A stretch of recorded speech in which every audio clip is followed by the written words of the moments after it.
Aujourd'hui, Happy Power et Stress Disorder, le fonctionnement de la matrice de l'expérience du bonheur avec le pouvoir de bien se sentir, le pouvoir de bien réfléchir, le pouvoir de bien agir et le pouvoir de bien souvenir, versus le Stress Disorder avec ses dysfonctionnements, c'est-à-dire la dissociation, la fausse interprétation, la compulsion et le déni. On revoit ça par niveau d'organisation.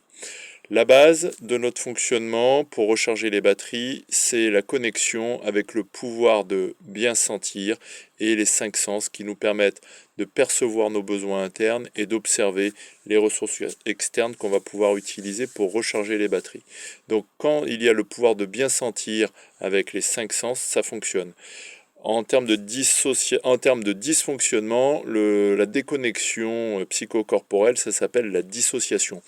Les Anglais appellent ça dissociative disorder. Donc soit on est connecté par les 5 sens, soit on est dissocié avec un trouble dissociatif qui va aller de l'anesthésie sensorielle au clivage psychocorporel.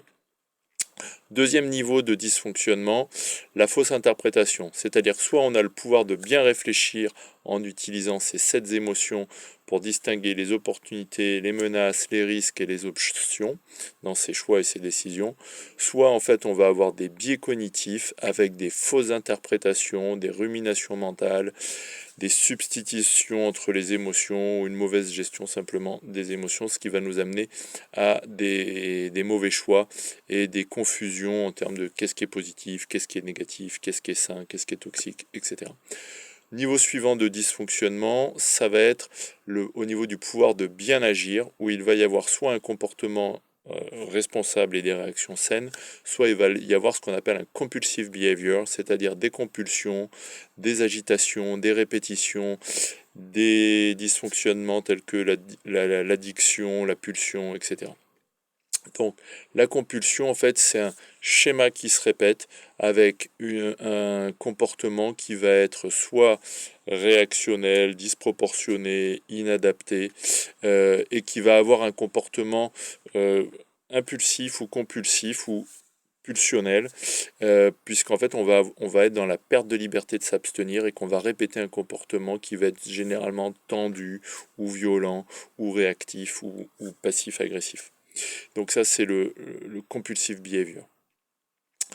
Et puis le dernier niveau de dysfonctionnement, ça va être au niveau du pouvoir de bien se souvenir, lorsqu'il va y avoir en fait un déni de la mémoire et qu'il va y avoir en fait une mauvaise intégration des expériences de vie avec une perte de conscience psychohistorique ou une amnésie traumatique. Et c'est-à-dire que lorsque la personne va être dans le déni du passé, va être dans l'oubli des blessures du passé, et il va y avoir donc ce qu'on appelle en anglais un denial, c'est-à-dire un déni, une amnésie de la mémoire et une mauvaise intégration de l'expérience de vie et de l'histoire personnelle. Voilà pour ces niveaux de dysfonctionnement. Je répète, soit c'est le bon fonctionnement avec le pouvoir de bien sentir, soit c'est la dissociation, soit c'est le pouvoir de bien réfléchir, soit c'est la fausse interprétation, la fausse croyance, le biais cognitif, soit c'est le pouvoir de bien agir, et soit c'est la compulsion, soit c'est la bonne intégration de la mémoire, soit c'est le déni ou l'amnésie ou le clivage mémo-réactionnel. Voilà pour cette rapide présentation en moins de 4 minutes du Happy Power et du Stress Disorder.